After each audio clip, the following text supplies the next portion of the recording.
Thanks for tuning in today to the Rebel Podcast. I'm excited to bring you Teen Schmooze. They are taking part in Ragbrai, which started here yesterday in Iowa, up in Sioux City.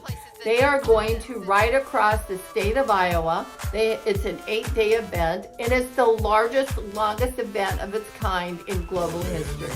Starting here in Iowa in 1973. Do you wonder if you have what it takes to ride 500 miles, if your butt will support it, if your mind can stay focused, and oh my God, what about the heat, bugs, and humidity? So tune in, find out what their secrets are, and enjoying their best life. Today on the Rebel Podcast with Deborah Danielson. Oh, this is the Rebel Podcast. And today, I am so excited because I don't get to see these folks every day. And some folks are new. But I am so excited because we have Ragbrai going on in the state of Iowa. And these are our illustrious Ragbrai winners extraordinaire, in my opinion. Why are they winners? Well, some people, this is their first time. Some people have done it 25 times.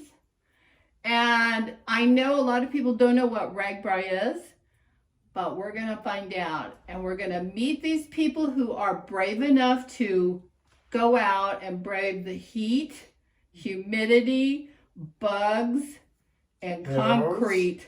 Headwinds, and now haze, the 5H Club. Oh my God. That maybe stands for hell. I don't know. But anyway, I'm going to let you start out. Okay. Al Brody is going to be like the team leader here, and then we'll introduce everybody. And I want to talk about age too, because I think a lot of people who watch the podcast maybe not be, they're convinced if they've had a major illness or they're over a certain age, that they can't do things. But we're going to put that all in the trash can because that's not true. So Al Brody. So I am 8 years post-cancer, which makes me 64 years old. Congratulations. Thank you. And I am happy to be here back in Iowa. We're happy to have you. Thank you, Deb. This is, like you said, my 25th time riding across the state. We have prided ourselves, my team, Team Schmooze, in every damn mile, EDM, riding every damn mile.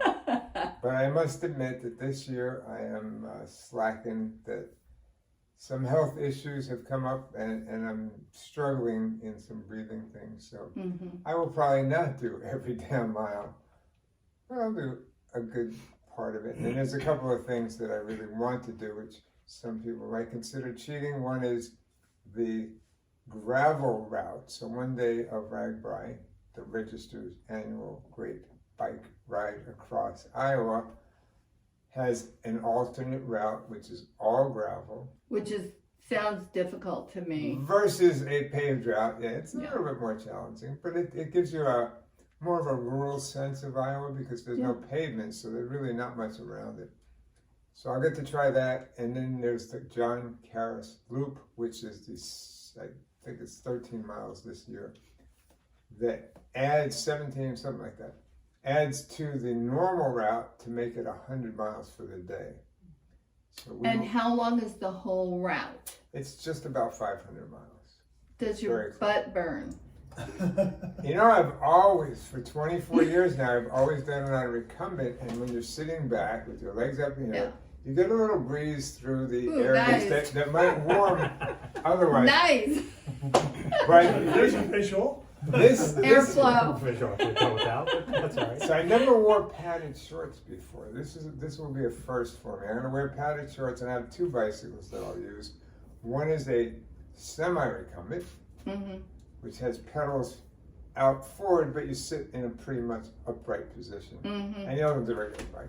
So I gotta tell you, I'm looking at all their legs. These people have great legs. They got great muscle structure. I'm telling you, if you're a leg person and you need to get your legs in shape, bicycle's a great way to do it. It is, no doubt. So 25 years, 500 miles, and you're taking the hardest road you can get with that gravel thing. It's a little bit more of a challenge. It's not really the challenge that zings me as much as just feeling how Iowa was. Yeah.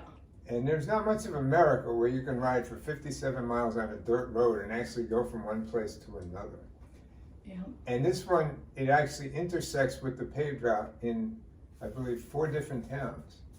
So you're literally on dirt roads. You can't do that in New York, and you can't do that in Colorado very easily. You can, but not going through towns like this. So name off a few of the towns you're going to hit. Well, the overnight towns, we start in Sioux City, Mm-hmm. and then we go to Storm Lake, and then we go to Carroll, not Coral, but we get there eventually. Uh-huh. So from Coral, we go to Ames. From Ames, we drop down to Des Moines. From Des Moines, we go to Tama, Toledo. From Tama, Toledo, we go to Coralville. And then we end up at the mighty Mississippi in Davenport. And then we go through Wonderful. several other towns. One is Jefferson, where there's a bell tower, and a friend of ours that owns a bike shop, so we'll stop there.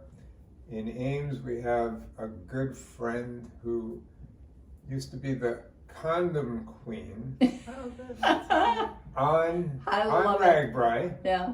and she is currently dealing with stage 4 pancreatic cancer. Oh. But she's been an icon Yeah. on the route for many, many years. Trying to keep America safe. Well, at least Ragbrai from making many more unplanned Ragbrai riders. So. There you go. So, yeah, there's just surprises at every turn, and we have an in-home stay in every single town. That makes it very nice. And this is my 116th in-home stay. Wow. And we will be with one of our hosts that has hosted us in 2011. And almost everybody has invited us back. And the ones that haven't, it's usually because they've passed away. Oh, that's too So bad. a lot of people are older, or they move, or something. I mean, things happen, but pretty much everybody has enjoyed the experience of having Team Schmooze in their home for one night and then watch them go the next day. So, Well, I've enjoyed having you guys stay at our house. and it's been fantastic, and we're back. And the only thing is I don't cook much because it stresses me out when there's people and I'm like, I'm not good enough. You know, you get that little voice back there. So I just rather just make reservations or buy food But- than to deal with that. Every night in every town there is a concert, Mm, and along with the concert is food vendors. very nice. And along the route is people who sell lemonade and Gatorade and Water. pork chops and water and pancakes. There's Pancakes. you can literally eat your way across the state. Yeah. That's part of the experience. Is pumping some money into the local economies Yeah. in a small way to say, hey, we're happy to be here. And thanks, have fun. Thanks for coming out. Yeah. So now all of you guys have a common thread from the U.S. military. This And- group, yes, that is Yes. very true. Yes. And I think that's pretty fascinating because a lot of people hate to go to work and be around people they don't like, but you guys like each other and I love that. And you have fun together. So let's meet the team. I just want to start with you, and we got a Kurt squared here. We do. We're going to start with this Kurt. We're going to work our way around. And if you could just say your name, like where are you from? And if you don't mind, maybe your age, because I want people to know you don't have to be, 18 or under or between 18 and 30 to do this. Okay. So I'm Kurt Larson. Born and raised in southwestern Ohio. I've been all sorts of places like everybody else here. You get stationed around different places in the world. I'm 42 years old. and I'm now a 3-time brain cancer survivor. Wow, I'm so impressed. I've had that in our family. It's not fun. I'm No. very sorry to hear that. Yeah. Well, I'm glad you're here, and I'm glad I got to meet you, and you're going to have some fun. So that's cool. You know me, so. We know Al. I'm Lisa Coble, and this will be my 6th Ragbrai, and we started 9 years ago. Wow. I'm originally from San Francisco Bay Area, and I've lived in Colorado for over 20 years. And you love it. I love it. Yeah. I love being out I there. can And see I'm that. 57 this year. The young one. Yeah, well. Hi, I'm Bill Coble. I am prior service. I actually did my entire Air Force time here at Offutt Air Force Base. Wow. I did It's Old satellite- Home Week. Yeah, Yeah. I did satellite imagery there for the Air Force. I was in satellites too. Nice. AT&T. Nice. Oh, cool. Okay, you told me that. Let me see. A year and a half ago, I got hit with COVID. I got hit pretty hard. Sucks. I was bedridden for 6 months. Oh months. my I was on God. 8 liters of oxygen a minute, 24/7. Doing pretty bad, and as I started to get a little bit better, I got pneumonia, and that wiped me out pretty good. So I'm But still you're coming here. back. Yeah, I had long haul COVID, or have, so I'm still trying to build up what I used to be and stuff. So I'm on the roll back from that. And I am 57 years, 361 days. Happy So birthday! weeks Just in case we weren't thinking about his birthday. Maybe that's a gentle nudge. I know you want cake. I know it. This is a tradition for Bill's birthday. It's his birthday gift to go on a bike ride. Yeah. Well, They get tired of it, absolutely, 'cause every especially time- after COVID. Yeah. Every time it's like, Jesus, Bill has a birthday every damn time we do Ragbrai. Must be a Always coinkydink. Playing that card. Kurt. I'm Kurt Sonderman. I'm from Manitou Springs, Colorado, and I'm 63 years old. This is my second Ragbrai. My first one was my second date with my wife. And she wanted to be here, but we have 2 teenage boys back in Colorado, so she's holding down the fort while I'm here. She's doing some hard work, I'm sure. She is, and I came because I was told there's pie in Iowa. I've heard that. Tell me yeah. your We have first lots Ragbrai of was. pie in Iowa now. Yeah, my first Ragbrai was 25 years ago, or More than that, it was More- 1996 because Nine? it was our first Ragbrai. We didn't know each Wow. other. We just happened to be on the same one together. So why did you choose this year to get back into it? Al made an offer I couldn't refuse. He's a busy guy. He's always on the phone or texting. Yeah. Well, I've been friends with Kurt Larson, and this was one of the things he wanted to do, and so How cool I is knew Al, and so we started talking. We hatched a plan so that we could both come out here and ride that, and Excellent. hopefully. Kurt has some friends in Cedar Rapids, Iowa, and I have friends from high school that are on the east side of Iowa, and looking forward to connecting with them. Catching up. Yeah. You got to stop by and see the American Pickers. You know, Oh, yeah. Yeah. they're right over in that neck of the woods. And remember, there's pie, right? Pie. There's rhubarb, there's There's a- oatmeal, There's a Strawberry, You cherry. promised me pie. There's a sign. It says pie ahead. Pie ahead. I wish I would have known that because David makes, I kid you not, exquisite pie. Excellent. And you We'll be know, circling back at the end of the week. I have my own cherry trees out here. They're maraschino cherries. Oh. And then I also have in that little tiny You just tree made over best there. friends with my wife. But anyway, She had, I'm telling you, if she's got cherries like these are the old-fashioned Victorian cherries, kind of sour. Oh my God, they make the best pie in the world. I'll text my wife, Amy Edwards. She'll be driving here pretty soon. She'll meet us here for pie. You do realize we're leaving a vehicle at your house, and we just so happen To have to come back. to get the vehicle. And you So, would like to find a pie in there, I suppose. Yes. To the kind man standing in the back. My name is Chuck Alfoltis, and I'm 61 years old. and I'm a Ragbrai virgin. I read that you're not a newbie, you're a virgin. So this is my first year. I work We'll be with, gentle with you. please. I work with Bill, and Bill has been doing this a number of years, and every year he and Al would ask me if I was going, and I'm retiring at the end of this year. So this was a golden opportunity to get a Ragbrai in before I retire. So. How cool is that? Well, I love how you guys have this great connection, and I love the enthusiasm. And Al was sharing with us at lunch today a little bit about where did Ragbrai come from, which I thought was pretty fascinating. So do you want to just give us like the 2-minute spiel on that? Sure, I should have done some research to refresh my memory of the second person, but 2 journalists from the Register.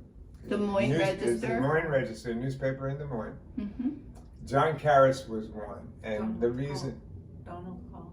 Donald Hall, thank you. Hall with K. Carl. Donald Carl was the other. Mm-hmm. I never met Donald Carl, but I have met John Karras, and the loop that I was talking about, that extra loop, is the John Karras loop. Oh. And when I met him, we were both young guys. And he was a bit older than I am, and we just watched each other age, because he would be sitting along at the end of the route. They usually give out a patch, Mm-hmm.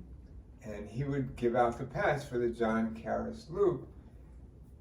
And each year it would be like, I know you don't remember me because you're giving these patches out, but he ended up living in Colorado for a while. So we had this sort of connection, and he has passed away fairly recently, but there's now a sculpture in the main park in Des Moines that Team Schmooze was one of the founding contributors to. Very nice. And it's of Donald Call and John Karras, and I believe there's another person in this.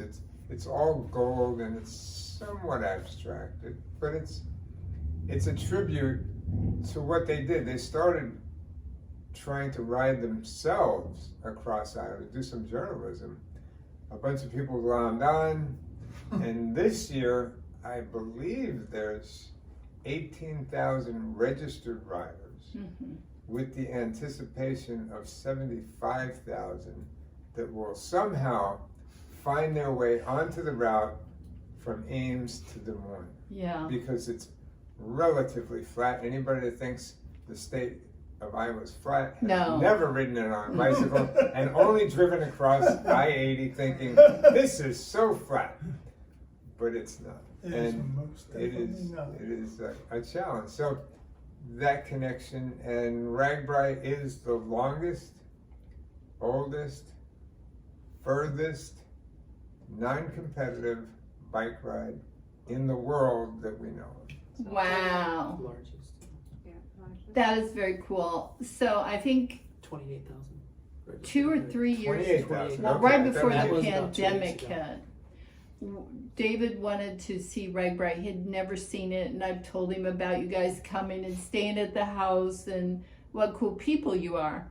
And so he got intrigued, and we drove to some little town in the middle of absolute nowhere. We had to go down some dirt roads. Mm-hmm. But when we got to this little town, it was like 25,000 people were there because of Ragbrai, and they had the food trucks, and they had music in the streets, and it was just like, there was so much pride in that little town that people stopped and they came in, and people were handing out food left and right. It was really a very cool, almost like a Mayberry RFD kind of deal. Yes.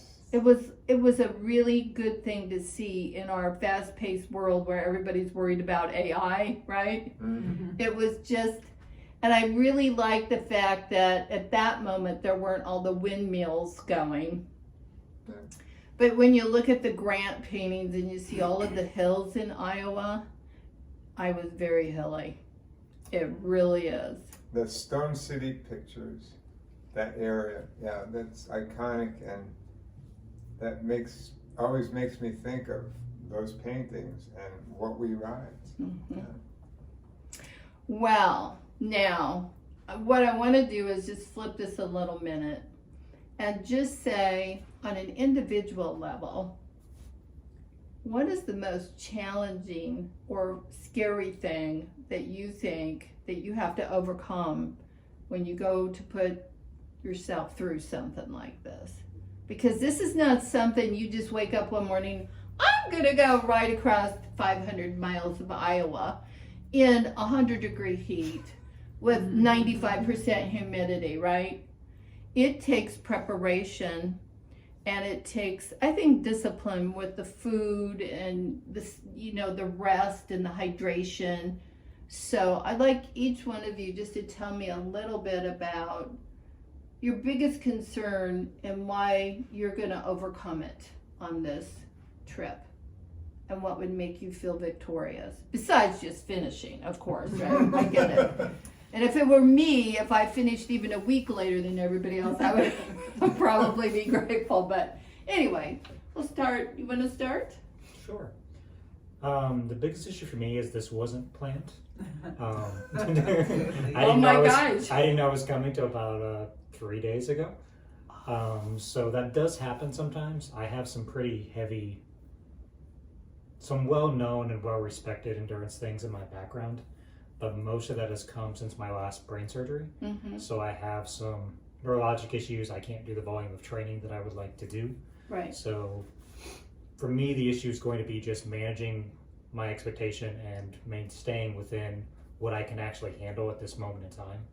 To help with that, I'm going to use an e-bike, which the pure cyclist in me hates, but it's necessary at this point. Mm-hmm. I also have some friends who are going to keep an eye on me and make sure I'm Good. taking my pills and drinking water and not overdoing it. And if he calls the day's over. That's good. just how it is, and that's okay. That's super important. And the main thing is that you're just doing it. I'm just here. I'm here enjoying the experience. I'm going to have a good time. Yes, I'm going to finish, but I'm not concerned about doing EDM like I would have been 5-6 years ago. I would have been, no, I'm absolutely riding every mile. I'm absolutely riding a normal bike. I'm not going to do any sort of cheating or assistance, but the point now is just to be here and to see people and have a good time. Isn't that nice? It is. It's really, it kind of frees you up too, Mm-hmm.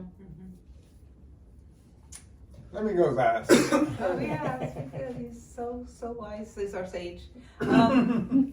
So I didn't start riding a bike until about 9 years ago, 10. What happened And then?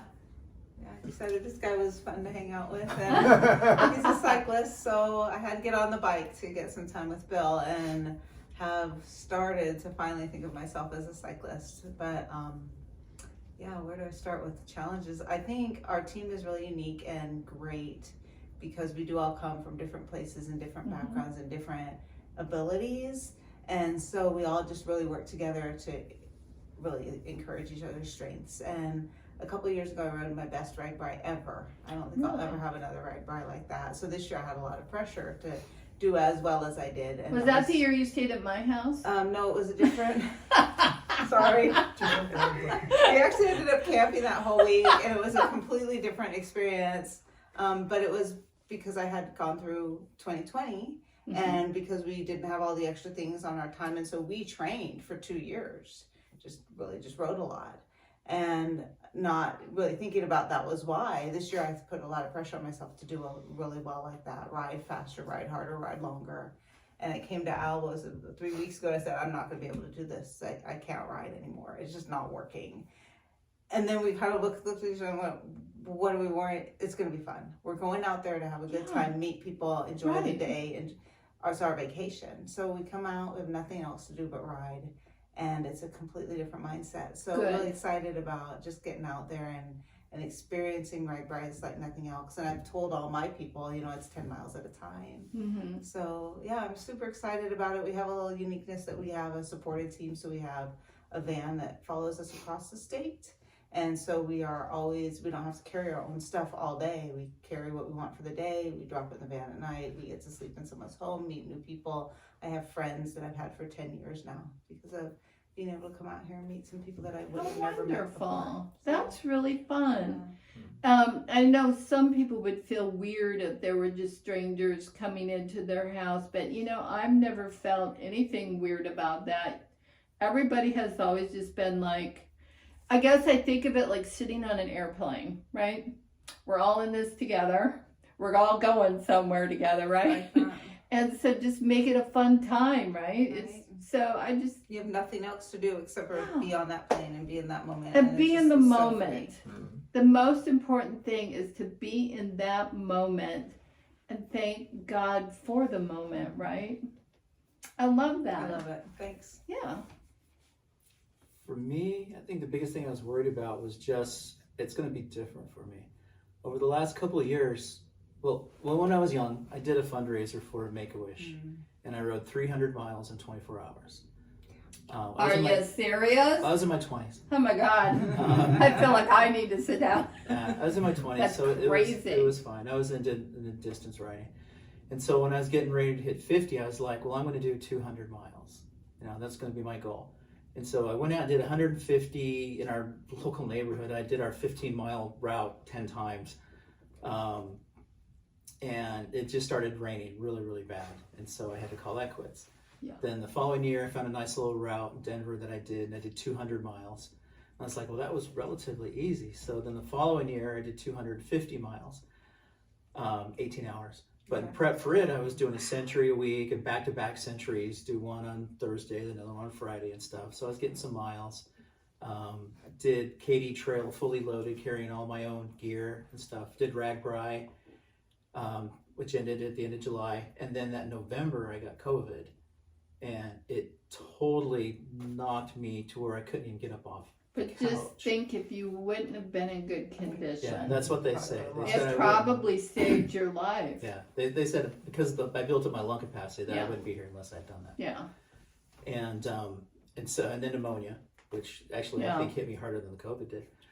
But after that, when I was there, I lost 22 pounds, but none of it was any of my girth. It was all of my legs. I lost 22 I pounds of think my it all legs. came out of his left calf. It all came out of my calf.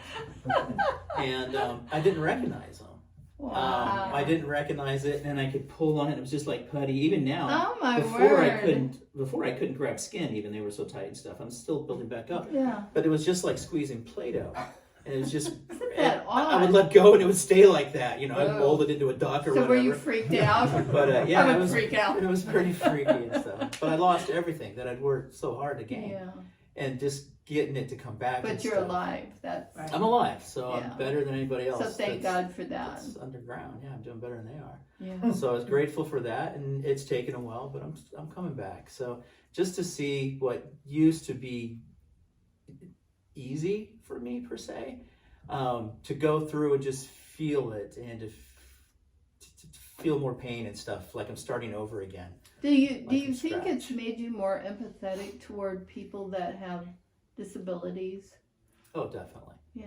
definitely. And I've never been one to minimize somebody else's Mhm. achievements that are much below what I would consider just a warm up or whatever. Yeah. I've always had people like, oh man, I did 12 miles yesterday. I'm like, that's awesome, that's great. Yeah. Because 12 miles, if you do 200 miles and you have 12 to go, 12 miles is a long ways. Yeah. And that is a long, long ways. And so I can sympathize with these people. Like, yeah, I suffer for 12 miles, and so yeah, any ride, good for you. But you Get on it. sound, I don't hear congestion. I don't hear a scratchy or degraded voice. I hear strong Yeah. strength. So my Yeah. lungs and stuff were doing really, really good. And then when I was sick, I kept seeing a bunch of doctors and stuff, and their biggest concern was your lungs, your lungs, your Mhm. lungs. And they put me on these machines, and they'd be like, blow on this and keep doing that and stuff. And Mhm. apparently I was in like the top 2% of the nation. Even Wow. though I felt I was knocked down a bit, I Right. was still doing better than most. So do you think on this bike ride you're going to measure your oxygen level in your bloodstream, or are you going to do anything special? I'm just gonna pedal. And pray. Make little Pedal and sounds. pray. Yeah. It's pretty tough. I'm a person that takes a long time to warm up. Yeah. And then the further I go, then my body adapts, and I go through all those little pains. You know, oh, my knee hurts a little bit. Well, we'll stop in 20 miles. You know, or my hip hurts, or I'm having a hard time breathing. We'll quit in 12 You're talking miles. to yourself. And I'll work all those little pains out, and then I'm good to go. And then do you feel like the adrenaline kicks in and takes over, and then you've got that feed of adrenaline to make it, as you're talking to yourself, that you're like, that's what's making it work?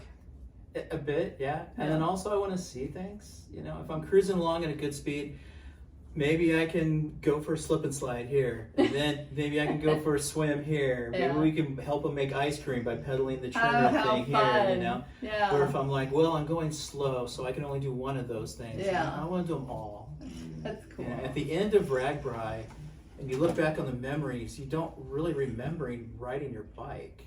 Really? No, I look back and I'm like, oh, there was that house that had that lake that had the big bubble thing that people were jumping Well, off that's of, cool. and the fire hose where you squirt the toilet up on the cable and stuff, and the petting the pigs and stuff.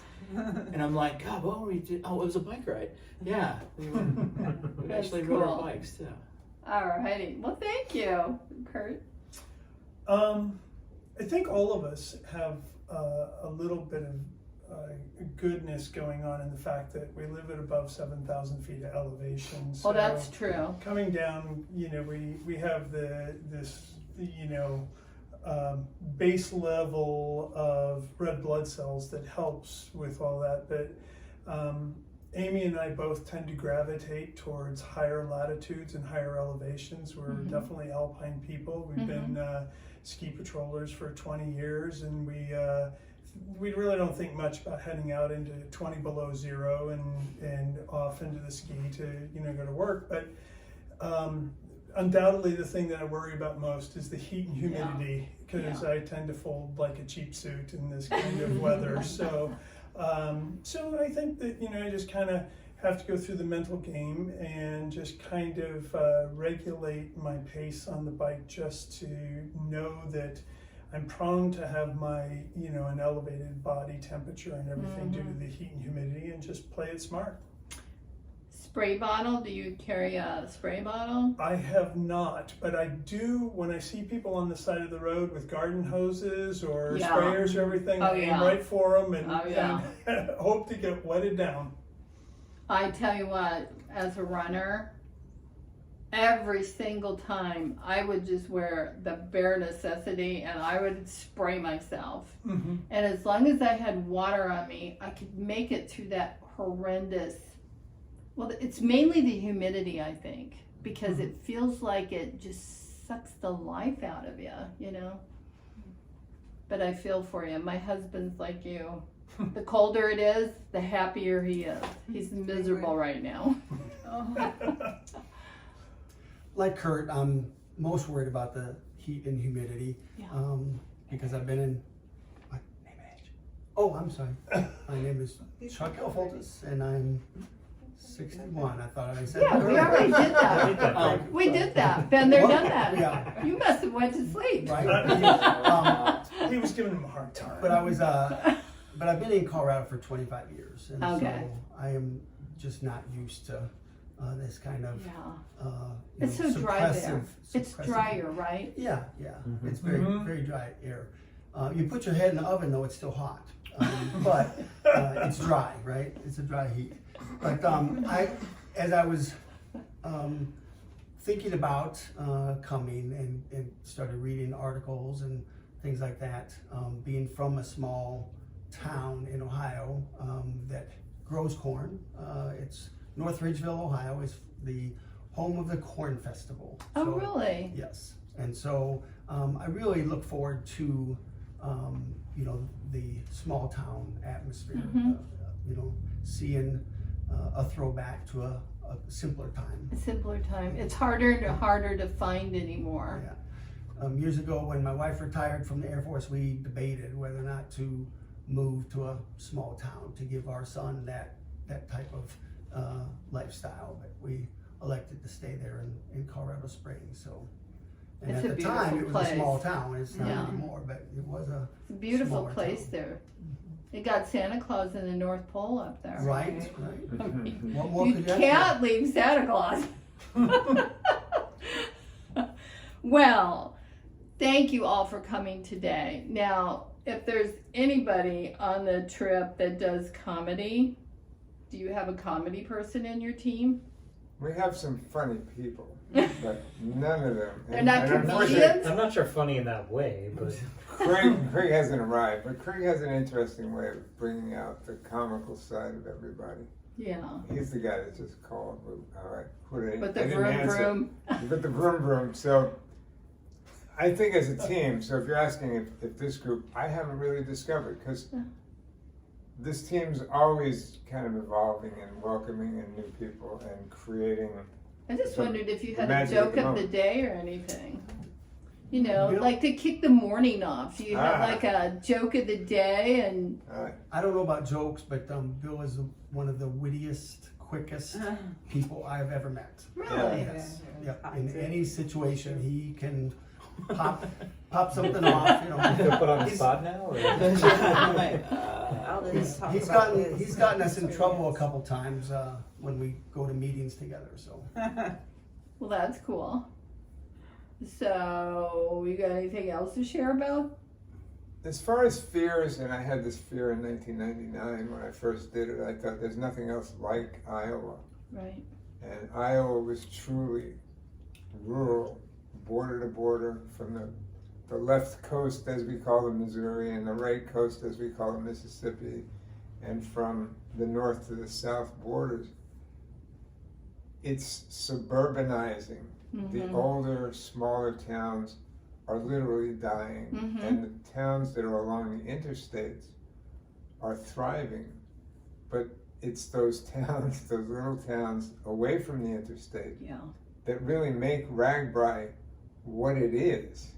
So as the residents age, as the jobs go away, as they get pulled to the north, south, east, west interstates, Ragbrai isn't going to function the way it has. I'm not saying it will go away, but it won't be what it was. And many people in the suburbs are just as warm as the people in the rural areas. But the attitude of how people drive, how people are okay with, we're going to shut down Main Street all day today. In a suburb, they're like, no, you're not. Yeah. And that's not happening. Right. So that's really what I fear, is this thing that I've come to love Mm-hmm. just won't happen. Mm-hmm. And there are 99 counties in Iowa, and each county seat has a courthouse that is individual with the little Back to the Future kind of scene in it, and it's fabulous. Yeah. And in between those were those towns where the water supply was for the railroads, and there was a reason, a rhythm to riding west to east. It was just magical. And that's getting harder and harder, even for Ragbrai, to find towns that are willing to Mhm. host. They used to compete to host because it was such an Right. economic boom. Right. And now it's like, it's probably just not worth the amount of police we need Yeah. to Well, keep the peace. it's a real issue. It is. And you know, to your point, the Amana colonies really come to mind, because that place used to be thriving. You could go up there and have fabulous, you know, meals from a time era that, you know, you could learn about their culture. Why did they eat these kind of foods, etc. And, you know, we went there right before the COVID Mhm. pandemic hit. And I'm going to tell you, I was astonished that some of those towns were almost gone, literally. Wow. I met a guy who actually tracked me down. He said, wow, you really seem to understand Iowa. And there's 1,185 incorporated towns. I may be off by a few. And he had visited every single one. And I'm Wow. probably between 800 and 900 of them that I have at least ridden through. I can't say I really visited them, but it was like, yeah, I remember we rode by that. Mm-hmm. And like I said, the 99 counties, which I have been to, it's not that many people can say they've hit every single one of the 99, but I have. Mm-hmm. And you just see what was. Right.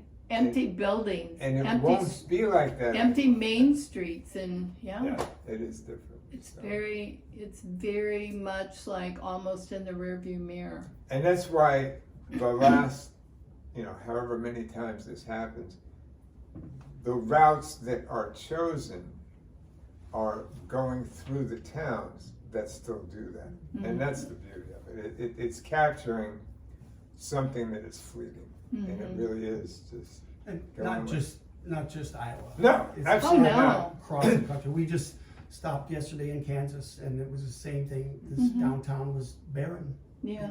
The downtown was just Well, look, we did a lot of shopping online, right? Especially now the pandemic and everything, and people got used to that, and they re-geared the whole process, and then how can you beat? Oh well, we'll deliver it for free. I mean, that takes out a lot of competition. Right.